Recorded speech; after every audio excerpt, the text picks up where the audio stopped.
중개활동은 현업에 나가면 중요하죠. 돈 벌려면 중개활동을 잘 해야 되는데 시험에는 거의 안 나옵니다. 왜냐면 돈 못 벌면 혼자만 망하면 되지 국민들이 피해보는 것은 아니기 때문에 그렇습니다. 그 시험에 나왔던 게 맨 밑에 아이다이 원리하고 3번의 셀링 포인트하고 두 개가 시험에 나온 적이 있습니다. 아이다이 원리, 아이다스의 원리, 모든 상품의 구매 심리 발전 단계를 나타내는 겁니다.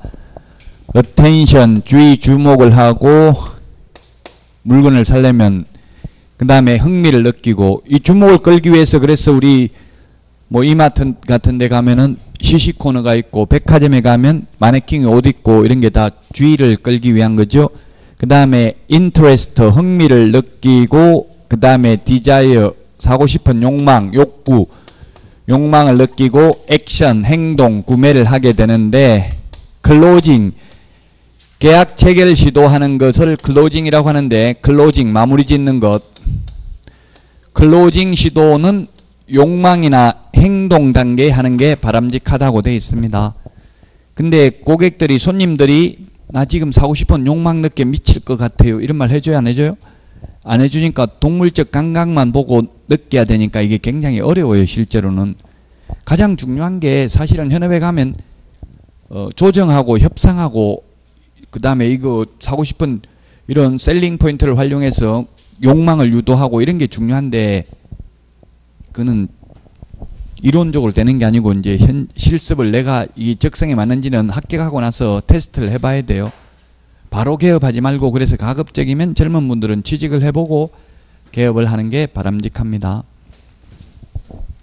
그 다음에 셀링 포인트입니다. 셀링 포인트. 셀링 포인트라는 것은 여러 상품이 지니는 특징 중에서 구매자, 매수인에게 만족을 줄 수 있는 특징을 셀링 포인트라고 합니다. 기술적 측면의 셀링 포인트, 경제적 측면의 셀링 포인트, 그 다음에 법률적 측면의 셀링 포인트, 그 다음에 정책적 측면의 셀링 포인트 등등이 있습니다. 기술적 측면의 셀링 포인트는 쉽게 말하면 새 아파트가 오래된 아파트보다 더 비싼 이유가 새로운 공법에 의해서 새로운 자재로 지었기 때문에 더 비싸다. 이런 게 기술적 측면의 셀링 포인트고요. 경제적인 건 예를 들면 전세가 1억짜리가 있고 전세가 9천만 원짜리가 있으면 1억짜리 중개할 때는 9천만 원 중개할 때를 경제적 측면을 강조해야 되겠죠. 이거 싸다, 싼 거 오늘 처음 나왔다. 임료 수준의 적정성 이런 게 경제적 측면이고, 그럼 비싼 거 중개할 때는 법률적, 왜 그렇게 비싸냐. 예, 이거는 권리관계가 깨끗합니다. 융자도 전혀 없고, 그래서 조금 더 싼 거 그거 융자 있는 거 잘못하면 경매 넘어가면 떼일 우려가 있습니다. 이렇게 말하는 게 법률적 측면의 셀링 포인트입니다. 우리나라는 정책도 많이 영향을 미치죠. 그래서 항상 셀링 포인트는 매도인에게 할 수 있는 것, 매수인에게 할 수 있는 것 둘 다 가지고 있어야 돼요. 뭐 예를 들어서 지금 안 팔려고 하는 사람한테는 지금 보유세가 올라갈 수도 있습니다.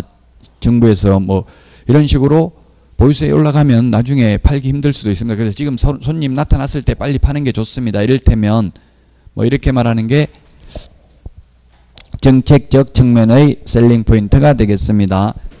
자, 셀링 포인트는 시험에 아파트와 단독주택의 셀링 포인트를 명확하게 구분할 수 있다. 일명 판매 소구점이라고도 했는데 명확하게 구분할 수 있어요, 없어요? 예를 들면 사생활을 보호받고 싶다. 단독주택이 좋으냐, 아파트가 좋으냐 이렇게 하면 뭐가 더 좋다고 해야 돼요? 사생활 보호받으려면? 일반적으로는 단독주택이 사생활 보호가 잘 된다고 알려져 있지만 절대적인 건 아니라고, 모든 사람에게. 아파트를 사기를 원하는 사람한테는 뭐 아파트도 그냥 옆집 무시하고 살면, 안면 몰수하고 살면 그런 대로 살만합니다. 말할 수 있다는 이야기에 절대적이진 않죠. 저도 뭐 아파트인데 지금 한 5년인가 이사 간 지 5년인가 됐는데 4년 됐나? 옆집에 하나도 몰라요 누군지. 그래서 모르는데 지금 만나가지고 인사하기도 그렇고 보면 그냥 한 명 먼저 엘리베이터 타면 저는 계단으로 내려가 안 만나려고 좀 이상하더라고요. 지금 와서 인사하기도 그렇고 안 하기도 힘들고. 자 어쨌든 그래서 절대적이진 않다. 셀링 포인트가 모든 건 다 절대적이잖아요. 뭐 아무리 좋은 거라도 좋은 게 공원이 가까이 있다고 해서 뭐 무조건 좋다 이렇게 단정적으로 말할 수는 없잖아요. 사람마다 다 취향이 다르기 때문에 셀링 포인트라는 것은 매수인에게 구매자에게 만족을 줄 수 있는 특징을 셀링 포인트라고 합니다. 자 다음은 134페이지 계약서 작성입니다. 계약서 작성. 민법에서는 계약 자유의 원칙이 있습니다. 계약 방식의 자유, 내용 결정의 자유, 상대방 결정의 자유가 있습니다. 따라서 계약서 작성하지 않아도 됩니다. 그러나 공인중개사법에서는 반드시 계약서를 작성해서 쌍방에 교부하고 5년 동안 보존해야 됩니다. 그래서 계약서를 작성 안 하면 계약의 효력은 있지만 업무정지라는 행정처분을 받게 됩니다. 이 계약서 작성이 동그라미 1번 계약 성립 요건은 아닙니다. 청약과 승낙의 의사표시 합치로서 계약은 성립합니다. 다만 계약서는 계약체계를 증명하는 서면 유력한 증거가 되고 의사 해석의 기준이 됩니다. 그 다음에 공인중개사법에서는 이 민법의 계약 방식의 자유가 제한을 받고 있죠. 공인중개사법은 반드시 계약서를 작성해야 되니까. 농지법에서도 농지 임대차는 서면 계약을 원칙으로 한다 이렇게 되어 있습니다. 지금 농지 임대차라는 말 나와 있는데 농지 임대차, 주택 임대차, 상가 임대차, 민법 임대차, 민법 전세권 이런 것도 비교를 해서 공부하시는 게 바람직하겠죠. 자, 그 다음에 2번 계약서 작성 요령입니다. 계약서 서식입니다. 양가로 1번. 계약서 서식은 법정 서식이 없다. 예, 법정 서식이 없는 거 시험에 출제되었는데요. 법정 서식, 법정이라는 것은 법령에 규정된 서식을 말합니다. 법정 서식 없는 것, 왠지 있을 것 같은데 없는 게 있다고요? 법정 서식 없는 게 거래계약서. 이제 자꾸 갈수록 비교하는 연습을 하셔야 됩니다. 여러분들도 공부하면서 거래계약서 법정 서식이 없고 금인계약서 법정 서식이 없습니다. 그 다음에 공동사무소 설치 신고서 서식이 없습니다. 공동사무소 설치 신고서 법정 서식 없다.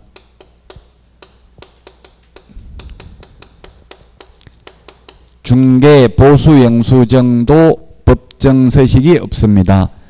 중개 보수 영수증 법정 서식이 없다.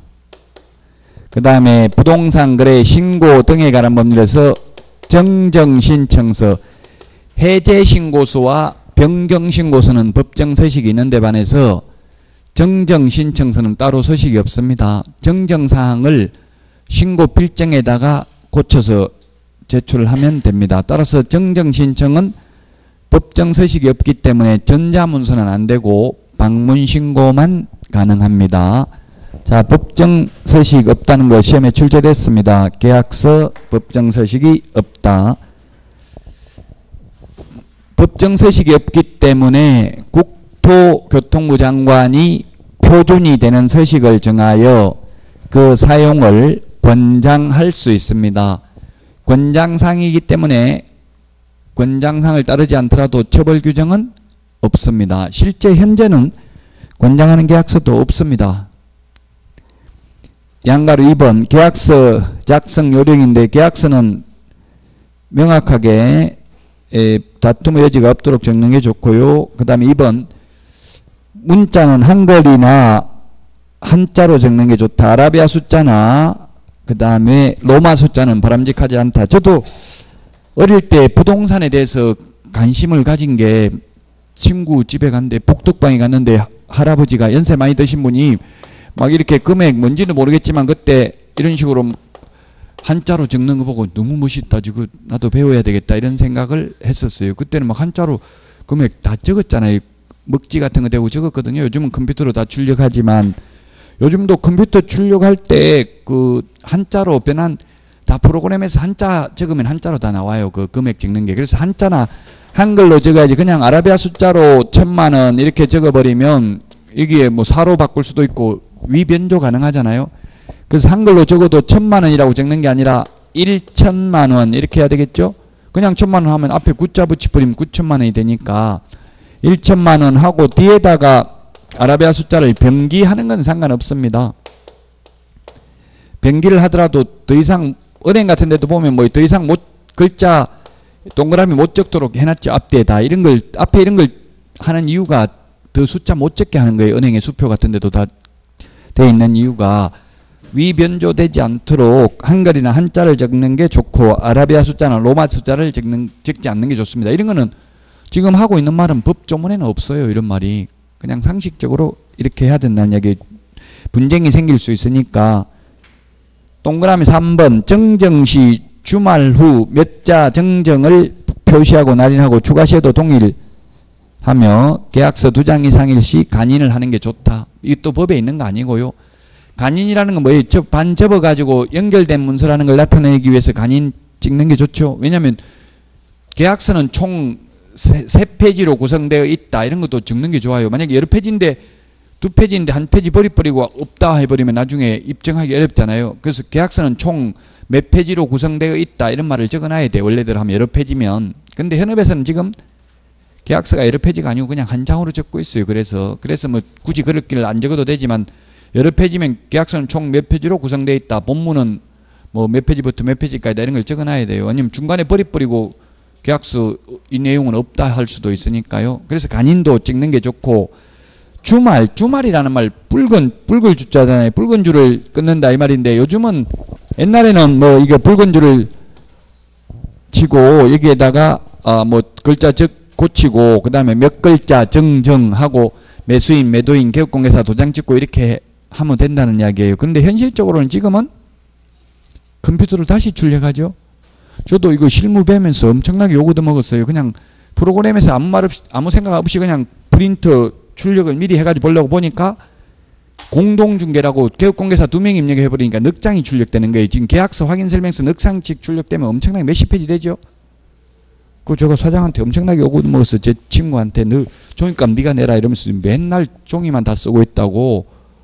그 엄청나게 그러니까 미리 한 장만 딱 출력해가지고 오타 있는지 매도인 매수인한테 보라고 그래야 돼. 특히 주민등록번호 이런 건 자기가 잘 알잖아요. 오탈자 뭐 수정상 그러면 나중에 혹시 오탈자가 있어도 제가 그때 다 보여드리고 이게 검토하시라고 말씀드렸다 하면 조금은 더 나중에 욕 들어도 먹겠죠. 자기들도 봤기 때문에. 그러니까 무조건 보여줘야 돼. 보여주고 뭐 잘못된 거 있으면 말씀하시라고.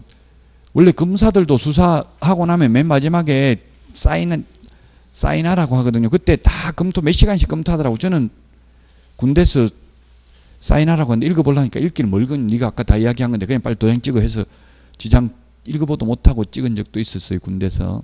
옛날엔 그랬어요. 요즘은 다 읽어보고 틀리게 말했으면 고치라고 하면 검사나 수사관들이 새로 출력을 안 하더라고요. 그럼 이게 처음에 진술한 거 이렇게 적었는데 이렇게 진술 안 했었다. 피의자가 바꾸려고 하면 바꾼 글자 적어버리고 다시 출력을 안 하더라고. 그럼 나중에 재판에 원래는 이렇게 말했다가 이런 식으로 수정했다 이런 걸 알면 얘가 말 이랬다 저랬다 자꾸 바꾼다 이런 생각 느낌 판사가 볼 때 약간 안 좋게 생각하겠죠. 처음에 말했던 거하고 고치라고 하면. 그래서 절대로 수사관들이 다시 출력 안 하고 걔들은 그냥 처음에 했던 거 지우고 이렇게 수정해서 말했다 이렇게 적어놔요 그냥. 그러면 판사가 읽어보고 얘 말을 자꾸 이랬다 저랬다 하지 이렇게 생각할 거 아니에요.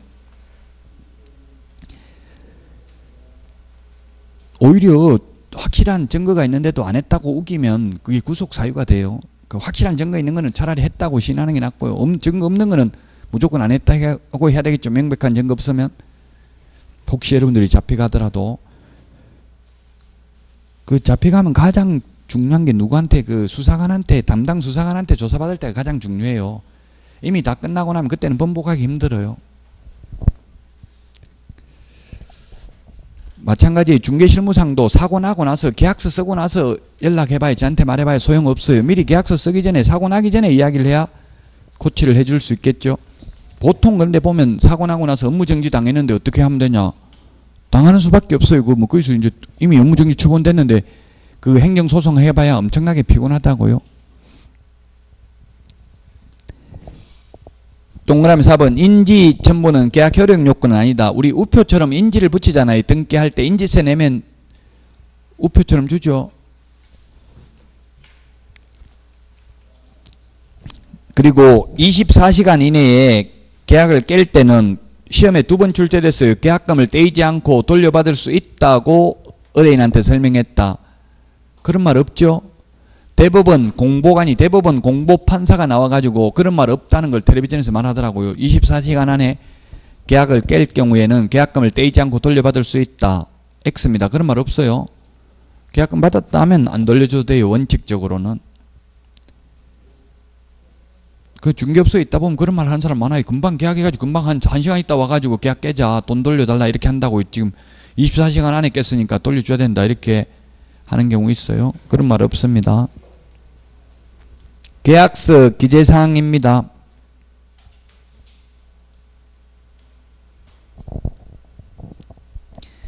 계약서 필요직 기재사항 그게 위에 박스가 있는데 135페이지 박스 왼쪽에 있는 게 암기 프린트 9번 오른쪽이 암기 프린트 10번에 있습니다.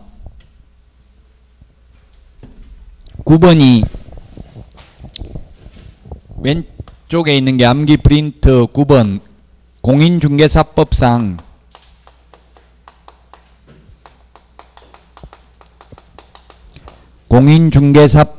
계약서 필요적 기재사항입니다. 공인중개사법에 9가지가 있죠. 인물계약금,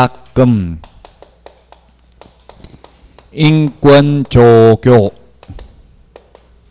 거래당사자 인적사항, 물건의 표시, 계약일, 그 밖의 약정, 거래금액, 물건의 인도일시, 권리전 내용, 조건, 기한. 이게 왼쪽 박스가 암기 프린트 9번에 있고요. 오른쪽 박스가 암기 프린트 10번에 금인계약서입니다. 오늘 문제에도 있죠. 금인계약서 필요적 기재사항은 오늘 문제 대통령령으로 정하고 있는 것은 몇 개인가 이런 거 있죠.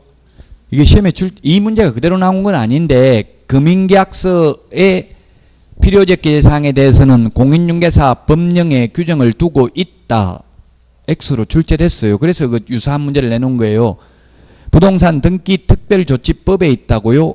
금인계약서 필요적 기재사항은 대통령령에 있는 게 아니고 오늘 문제 아직 안 풀어보셨나요? 있었죠. 그런 거 대통령령으로 정하고 있는 것이 있는 것은 이렇게 해가지고 예 그래서 확인 설명해야 될 사항, 거래계약서 필요적 기재사항, 전속중개계약 시 정보 공개해야 될 사항, 실거래 가격 신고해야 될 사항 이런 거는 대통령령에 규정되어 있습니다.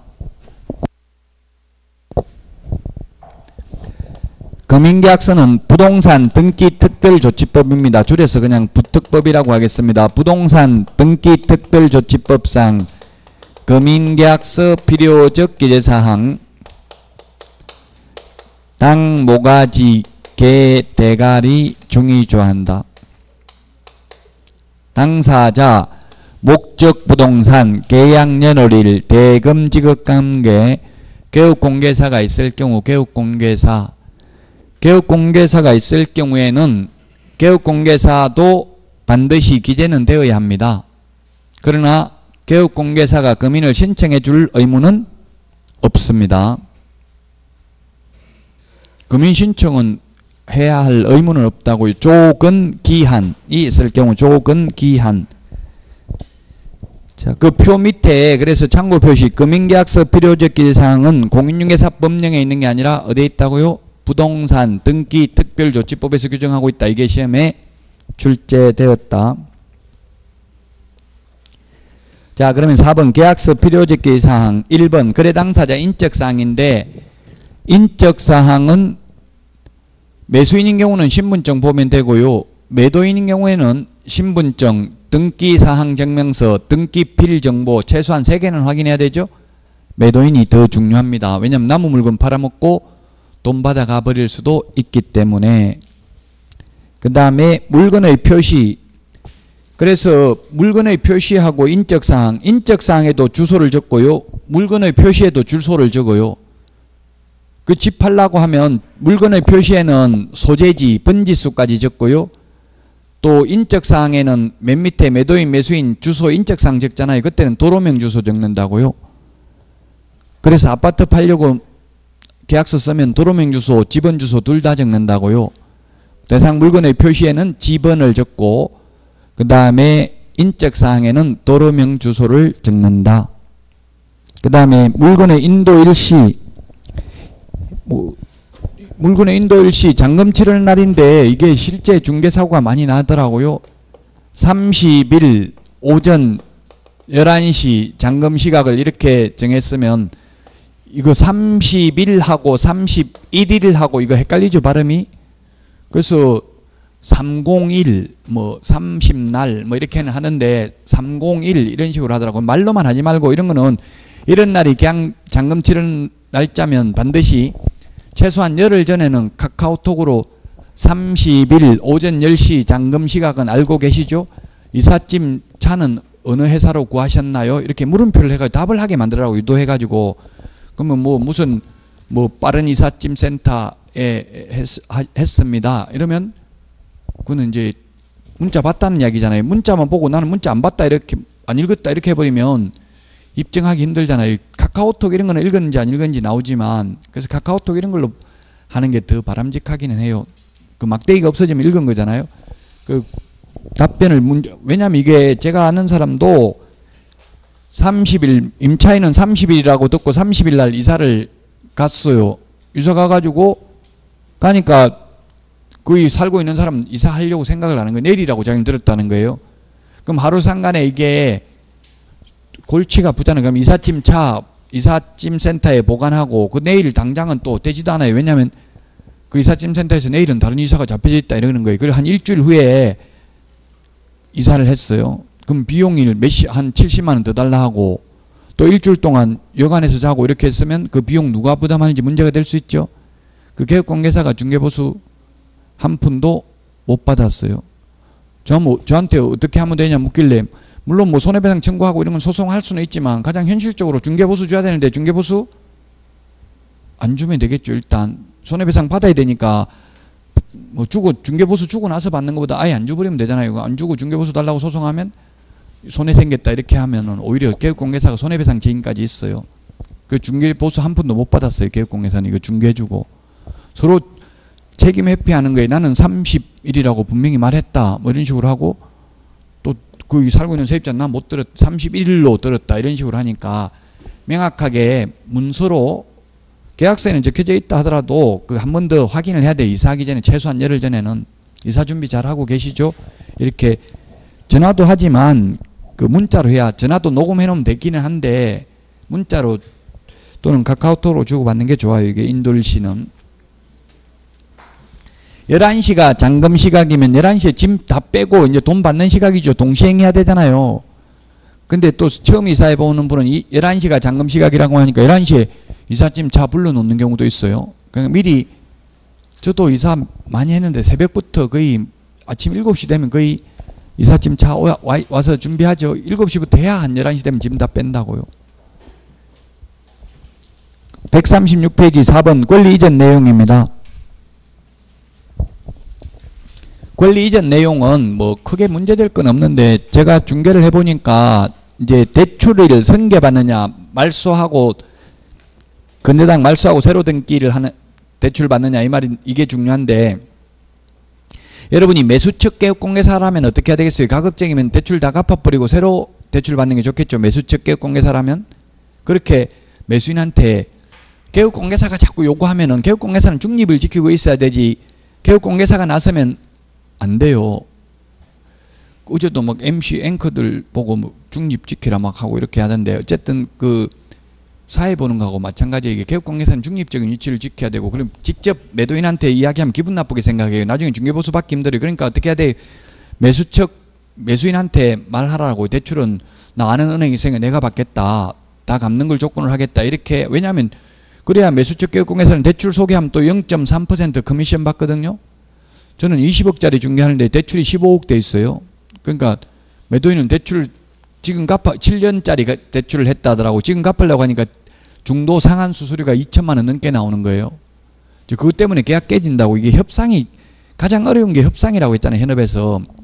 그럼 나는 매도인은 뭐 대출 승계 안 하면 안 팔겠다. 매수인은 대출 승계 받고는 못 사겠다. 둘 다 그러더라고요. 그래서 제가 답답해가 제가 중개보수 받는 거 반대 줄 테니까 그냥 좀 양보하라. 이게 더 사랑하는 사람이 항상 손해보게 되죠. 벼랑 끝 전술을 하면 저도 와이프가 이거 안 들어주면 이혼하겠다 이래서 잘못했으면 사과 안 하면 이혼하겠다 그러더라고요. 그래서 잘못했다 그럼 이혼하기 싫어서 잘못했다니까 뭐 잘못했는데 또 묻더라고. 모르겠다. 뭐죠? 네가 잘못했다 하라고 해서 했다 이러니까 그게 진정으로 사과한 게 아니다. 이러다 또 치고받고 싸우고 하게 되더라고요. 참 이게 피곤해. 그만큼 힘들어요. 협상하는 게. 삶 자체가 이게 협상이에요. 전부. 그 중개업에서도 가장 힘든 게 이게 협상하는 게 가장 힘들다고요. 자, 어쨌든 권리 이전 내용은 그런 거 이제 대출 같은 거 안고 대출을 승계받느냐 안 받느냐 이런 게 좀 문제될 수 있어요. 대출 다 갚으면 반드시 그 근저당 설정 등기 말소까지 해야 돼요. 감액 등기나 말소 등기를 해야 되지. 감액 등기는 변경 등기죠. 안 하고 그냥 근저당 그대로 놔놨다가 나중에 대출 받는 경우도 있어요. 근저당은 계속적 거래잖아요. 특히 지금 구미 같은 데 이런 데가 집값이 폭락했더라고요. 구미 같은 데가. 구미가 지금 뭐 인터넷 네이버 부동산에 들어가 보면 나오는데 1억 2천에서 1억 3천 정도 25평 이런 게 한대 아파트가 옛날에 했는데 지금 한 8천만 원 뭐 9천만 원 이 정도로 떨어졌어요. 엄청난 거잖아요. 지금 몇 천만 원이 떨어졌기 때문에. 그러니까 갭 투자하신 분들은 굉장히 어려움이 있을 수 있다고. 그 대출을 끼고 그냥 전세로 한 경우 이런 경우는 지금 팔아봐야 전세금도 못 내주게 생겼다고. 대출 갚기도 힘들다는 이야기예요. 자, 그래서 권리 이전 내용 주로 이제 융자 대출을 인수할 건지 안 할 건지 이런 게 문제가 되고요. 그 다음에 거래 가격, 계약금, 중도금, 잔금 등을 명확하게 표시하고 지급 장소 및 지급 시기를 표시한다. 시험에 거래 금액은 계약금, 중도금, 잔금으로 나누어서 지급하여야 한다. X로 시험에 출제됐어요.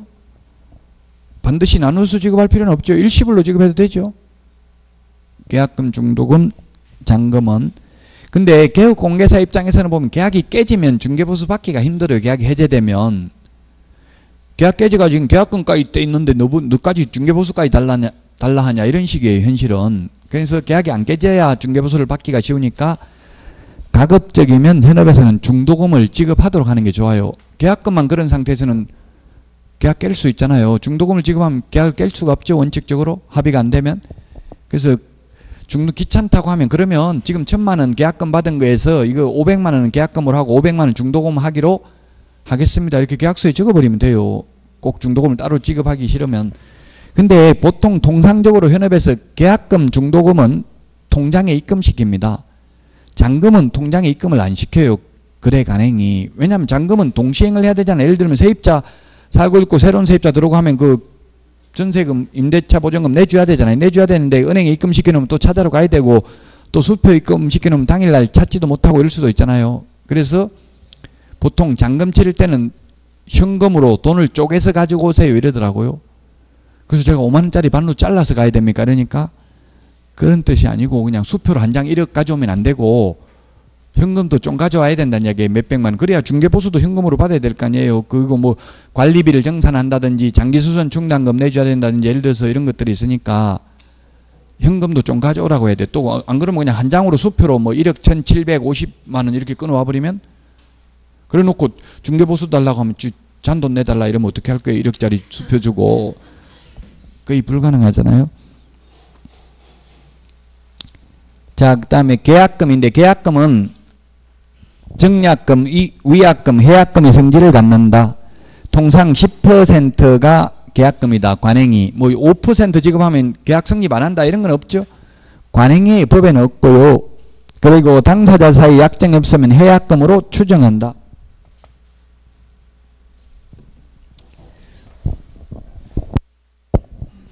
그 밑에 판례는 뭐냐 하면 그 가령 계약금을 줘야 되는데 계약금이 없어요. 그래서 계약금이 1억인데 1억이 없으니까 매수인이 그냥 현금 보관장 써주는 거예요. 실제로는 매수인이 매도인한테 돈 안 줬는데 준 것처럼 하고 매도인이 다시 돈을 1억 맡긴 것처럼 해서 매수인이 매도인에게 현금 1억을 보관하고 있습니다. 나중에 언제 돌려드리겠습니다. 이렇게 현금 보관증을 써줬다고. 실제 돈이 주고받지도 않았는데, 근데 그래 놓고는 계약을 깨려면 그 현금 보관증에 기재된 금액을 지급해야 된다고. 매수인이 매도인에게. 매수인이 깨려면. 그러니까 어떻게든지 돈 없다고 하면 현금 보관증이라도 쓰고 계약을 해야 되겠죠. 돈이 지금 계약금이 없어서 계약 체결 못한다고 하면. 판례는. 그 다음에 또 최근에 서울 강남에서 판례가 10억짜리를 팔았습니다. 계약서를 적을 때 계약금 1억 적었습니다. 계약금 1억이고 오늘 돈 가지고 있는 게 1,000만 원밖에 없으니까 1,000만 원만 지급하고 나머지 9천만 원 내일 아침에 통장에 입금시키기로 한다 이렇게 적었어요. 근데 세 군데 부동산에 내놨었어요. 그건 팔고 나니까 또 왠지 항상 그렇더라고요. 저도 부동산 팔면 손해보고 판 것 같고 사면 비싸게 주고 산 것 같고 항상 그렇죠. 그래서 옆에 부동산에 물었어요. 여기 지금 10억에 팔았다니까. 사기당했네. 내가 했으면 11억 받아줄 건데 이렇게 이야기한 거예요. 그러니까 이상하다. 또 다른데 옆에 부동산에 가서 여기 10억에 사실 팔았는데 여기는 11억, 옆에는 또 11억 받아주는데 준다고 했는데 여기는 얼마 받아줄 수 있습니까? 또 묻는 거예요. 그러니까 나는 12억 받아줄 수 있다 이렇게 이야기한 거예요. 그 어떻게 하냐. 지금 1,000만 원 받았는데 1억, 계약서에는 1억이라고 적고 1,000만 원 받았는데 1,000만 원에다가 자기 돈 1,000만 원 더 못해서 2,000만 원 돌려주더라도 깨고 2억 더 받는 게 좋지 않겠습니까? 이렇게 하니까 그렇게 하려고 맘먹고 그냥 통장 폐쇄시켜버리고 그 다음날 일어나자마자 매수인한테 해제 통보하고 개업공개사에게도 해제하겠다 통보했어요. 근데 매수인이 그건 안 된다. 나도 지금 이 팔고 다른 데 살라고 9억짜리 산다고 지금 계약금 9천만 원 들어갔다.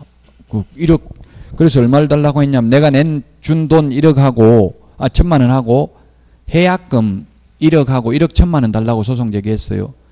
계약 금액만큼이 해약금으로 추정하는 거예요. 계약금의 100을 상환한다고 해서 100이 해약금이 아니라고요. 1,000만 원 받았으면 받은 돈 1,000만 원, 내 돈 1,000만 원 더 못해서 2,000만 원을 돌려주잖아요. 그럼 해약금은 2,000만 원이 아니고 1,000만 원 계약 금액만큼이 해약금이라고요.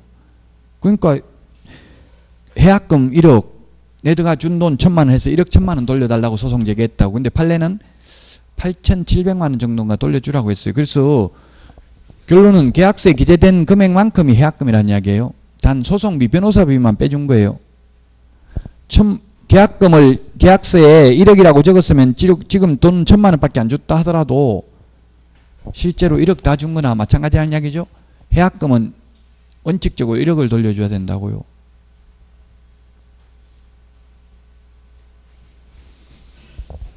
그 다음에 그 밑에 있는 판례는 뭐냐면 매매 대금이 10억입니다. 거기에 비해서 아주 소액인 10만원 가압류가 설정되어 있습니다. 그러면 매수인은 자꾸 매도인 돈 달라고 하는 거예요. 가압류 그 10만원 밖에 안 되는데 1억 10억에 비해서 그 몇 푼 되지도 않는 거 잔금 치르라. 그래도 매수인은 동시행 항명권을 행사해서 잔금 지급을 거절할 수 있다. 즉 완전한 소유권을 넘겨받고 잔금을 지급하는 게 동시행 관계에 있다고요. 가압류 말소하기 전까지는 잔금 지급을 거절할 수 있다고요. 동시행 항명권을 행사해서. 완전한 소유권이 아니기 때문에. 비록 소액이라 하더라도. 그럼 만약에 여러분들이 매도처 개업공개사라면 어떻게 해야 되겠어요? 그 10만원이라면 10만원 해방공탁을 하면 돼요. 법원에 해방공탁하고 그 말소시킬 수 있다고요. 그렇게 해가지고 거래를 하면 되겠죠. 그럼 만약에 가압류권자가 나중에 소송해가지고 승소하면 해방공탁 해놓은 거 가져가면 찾아가면 돼요. 가압류니까. 보전처분, 가압류, 가처분 다 가짜, 거짓가짜죠. 가라는 말이. 자, 그 다음에 중도금, 동그라미 2번. 중도금을 지급하고 나면은 원칙적으로 계약 해지할 수 없다. 이번에 또 뉴스 대부분 판례 나왔더라고요. 중도금까지 받고 상가를 13억 2천만 원인가 팔았어요. 중도금까지 받았어요. 근데 15억 준다는 사람이 나타났어요. 또 15억에 팔아버렸다. 이중매매 해버렸다고요.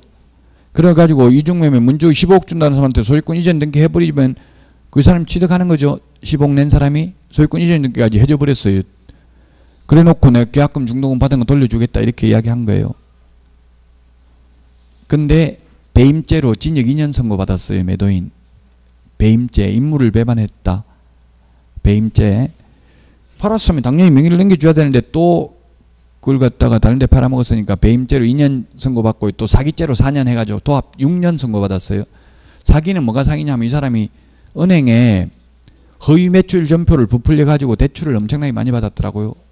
장사 잘 된다 이렇게 해가지고 그 사기 보니까 뭐 현금 매출액이 엄청나게 요즘 카드가 많은데 전부 현금으로 다 샀다 하고 카드 매출 전표도 자기 카드 가지고 그냥 끊어버리고 이렇게 많이 했더라고요. 그래서 여러분들도 사실 그런 거 많이 하거든요. 현업에서 권리금 많이 받으려고 예를 들면 뭐 모텔 같은 거 이런 거 팔라고 맘먹으면 손님 없어도 한 1년 전부터 계속 손님 있는 그 다 체크가 되나 보더라고. 그 카운터에서 그냥 손님 있는 것처럼 그냥 뭐 허위 매출 전표 끊는 거에 그 체크를 하는 거에 손님 있다고 팔아먹으려고 맘먹으면 저도 사실 그래가지고 한번 팔아봤어요. 커피숍 대학교 앞에서 커피숍 이거 하겠다고 권리금 저는 한 1억 정도 주고 들어간 것 같아요. 권리금 1억에다가 전부 다 전세를 했어요. 월세로 돼 있는 걸 저는 전세로 다 들어갔다고 처음이라서 저는 모르고 왜냐면 아깝잖아요. 월세로 하면 뭐 200만 원인가 300만 원 내라 하더라고. 전세로 하면 1억만 내면 된다더라고. 그러니까 월세 주는 것보다 전세가 좋겠다 생각하고 권리금 1억에 전세 1억 이렇게 들어가서 한 20평도 안 되는 거 대학교 앞에 뭐 이런 술 맥주 같은 거 팔고 이런 거 권리금 회수는 고사하고 전세금도 보증금도 못 받겠더라고요. 팔려고 하니까 나오려고 하니까 다른 세입자 구하려고 하니까 왜냐면 월세인 경우는 장사해가지고 벌면 된다 잘 벌린다 하면 되는데 그만큼 돈 가지고 있는 사람이 없는 거예요. 1억을. 그래가지고 도저히 세입자를 주인은 돈 안 내주려고 하지 네가 새로운 세입자 구하고 나가든지 말든지 알아서 해라 하니까 그 제가 벼룩시장 이런 데 광고내니까 연락을 왔더라고요. 제가 그 좀 보러 가도 되겠습니까? 또 순진하게 연락이 왔더라고요. 예 오면 됩니다 해놓고 막 친구들 불러가지고 양주 맥주 그냥 공짜로 다 줬어요. 그러니까 이렇게 손님이 평소에 이렇게 많습니까? 그러더라고요. 제가 그래 오늘 조금 적은데 손님이 이렇게 이야기했더니 바로 계약하자 하더라고요. 그 계약하고 나서 한 달 있다 지나왔더라고. 그때는 손님이 있더만 사기친 거 아니냐 왜 이렇게 손님이 없냐 이러더라고요. 당신이 장사를 못하니까 그렇지 나 있을 때는 손님이 엄청 많았다 이렇게 이야기하니까 끝이더라고. 입증을 못하니까. 예, 그래서 현업에서도 그렇게 많이 해요. 팔아먹으려면 장사 잘 되는 것처럼 해야지 장사 안 되는 것처럼 하면 팔기 힘들죠. 그 중개사무소도 여러분들 이제 합격하면 넘기려고 일부러 막 가짜 계약서 적어놓고 이렇게 1년에 계약서 적은 거라고 막 이만큼 다 보존해놓고 그래요. 그래서 권리금 주기 전에 이거 제가 하나 전화해봐도 진짜 계약했는지 실사해봐도 됩니까? 이렇게 물어보면 진짜면 뭐 알았어 해보세요 하겠죠. 거짓말이면 아마 벌쩍 뛸 거예요. 뭐 지금 나를 그렇게 못 믿냐 뭐 못 믿으면 하지 말라고 막 아마 이럴 거예요.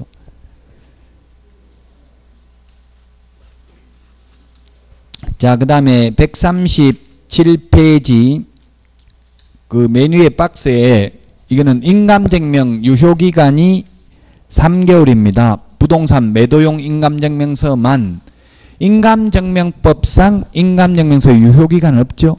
다만 등기법 아마 시행규칙에 있을 거예요. 이게 등기할 때 필요한 인감증명서나 이 대장은 주민등록등본 이런 거 3개월입니다. 유효기간 건축물 대장. 자, 그 다음에 6번 기타 약정이 있는데 기타 약정은 현업에서는 기타 약정을 가급적이면 안 하는 게 좋아요. 개업공개사가 자꾸 기타 약정이 뭐예요? 특약이라고 하잖아요. 특약, 특별한 약속이잖아요. 민법에 일반 규정이 다 있는데 특별한 약속을 하면 둘 중에 한 명이 불리하죠. 그럼 계약이 깨진다고요. 한 사람한테 불리하면. 그러니까 개업공개사는 숨죽이고 가만히 있어야 돼. 계약서 쓸 때까지. 그럼 매도인이나 매수인이 또 특약을 요구하는 경우가 있어요. 그러면 어쩔 수 없이 또 협상을 해야 되죠. 자, 그 과실의 기속. 예를 들면 지금 15일 날 잔금 치르려고 하는데 말일 날 월세 들어오는 게 있어요. 그것도 가만히 있으면 되는데 개업공개사가 이달 마지막 월세는 누가 할 겁니까? 이렇게 물어버리면 그것 때문에 계약 깨진다고 서로 싸우다가 가만히 있으면 민법의 일반 법리에 의해서 잔금 치르기 전에 거는 매도인이 가지면 되고 잔금 치르고 난 이후 거는 매수인이 가지면 되죠. 그 월세 몇 푼 되지도 않으니까 월세 때문에 계약 깨지니까 조용히 하고 있는 게 좋아요. 현업에서는. 그러나 이론적으로는 이 과실의 기수, 과실이 천연과실, 법정과실인데 법정과실이 월세잖아 이게. 자, 매도인 담보 책임도 법정 책임이며 무과실 책임이다. 계약서 기재하지 않아도 물을 수 있다. 그러나 강행 규정은 아니므로 당사자 특약으로 배제할 수 있다. 아무리 배제하더라도 알고 고지하지 아니한 사항이나 또는 은행에 대출해 먹고 이러면은 그런 거는 매도인 담보 책임 져야 됩니다. 매도인 담보 책임은 6개월 안에 물을 수 있죠. 그래서 팔고 나서 6개월 안에는 중대한 하자가 있으면 매도인 담보 책임을 물을 수 있습니다. 하자가 있으면 담보 책임 물을 수 있습니다. 근데 이미 잔금 치르고 나면 이게 소송해야 되고 피곤하잖아요. 그래서 잔금 치르기 전에 저도 다가구를 중개를 해보니까 통매매를 해보니까 세입자들을 거기 집안에 한 20명 되는 세입자가 동시에 그 다 문 열어볼 수 있는 시간이 없어요. 절대로. 그럼 밤 뭐 12시 넘어야 와야 그 12명 다 있을 가능성이 있죠. 그러니까 전화번호 달라 해가지고 만약에 잔금 치르기 전에 하자가 있으면 이야기하라고 매수인이 임차인한테 다 연락해보는 게 좋아요. 자, 그 다음에 위험부담은 우리나라 민법은 채무자주를 채택하고 있고요. 그 다음에 동그라미 5번 조세공과금. 세금은 예를 들면 재산세, 종부세 이런 거는 6월 1일 딱 하루만 가지고 있으면 6월 1일 가지고 있는 사람이 1년분 세금 다 내야 되죠. 6월 1일 날 잔금 치르면 매수인 내야 된다고요. 매매 비용은 균분입니다. 동그라미 6번. 매매 비용은 균분이다. 균등하게 부담한다.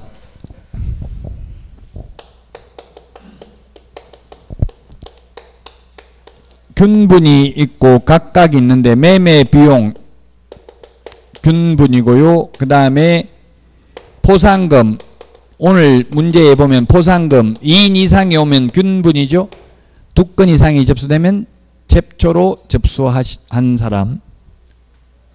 여러분들이 그 포상금 모의고사 오답률이 너무 높더라고요. 저번에 본 거 포상금. 그래서 오늘 한 문제 내드렸어. 비슷하게. 한 번 더 풀어보라고요. 포상금. 오늘 또 틀렸어요. 모의고사도 틀리고 오늘 또 틀리고. 한 7번 틀려봐야 8번째 맞춰요. 8번째. 너무 슬퍼하거나 노여하지 마세요. 틀리더라도. 각각은 중개보수는 각각입니다. 중개보수는 각각. 오늘 문제는 다른 학원에 어제 보니까 3문제, 평균 3문제 맞추더라고요. 1등 하신 분이 10문제 맞추셨어요. 그래서 점수에는 연연해 하지 마십시오. 점수 안 나와도. 그렇다고 지금 쉬운 것만 자꾸 하면 또 매너즘에 빠지고 너무 교만해질 수가 있어요. 그래서 약간 긴장감을 불어넣기 위해서 어려운 문제를 지금 좀 풀어보고 있는 거예요. 지금 좀 어려운 걸 연습을 하셔야 된다고요. 그렇다고 이게 터무니없이 완전 사이드에 있는 거 시험 범위를 제외되는 것만 낸 건 아니에요. 거의 기출 문제가 절반 정도 되고 나머지 절반은 좀 응용한 문제입니다. 마지막 시간에 문제 풀어볼 텐데 미리 좀 쉬는 시간에 보시라고요. 자, 그 다음에 7번 137페이지 맨 밑에 양가로 7번 서명 및 날인입니다. 계약서 확인 설명서에만 서명 및 날인합니다. 개업공개사와 소속공개사만. 거래 당사자는 확인 설명서에도 서명 또는 날인했죠.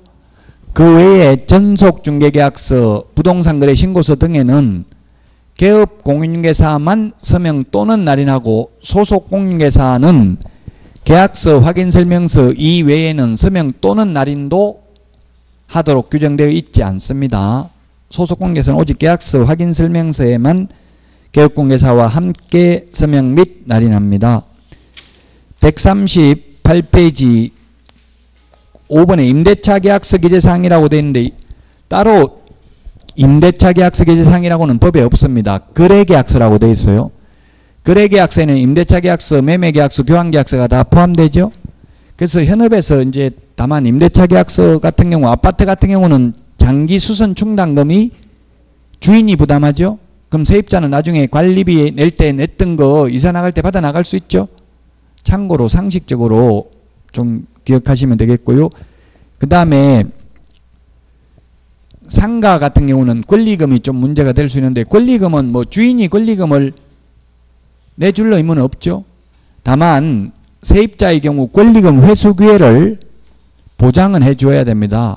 임대차 기간 만료 3개월 전부터 임대차 기간 종료 시까지 새로운 세입자 데리고 와서 권리금 받아가겠다고 하면 정당한 사유 없이 못 받아가게 해서는 아니 된다. 그 정도만 보시면 되겠습니다.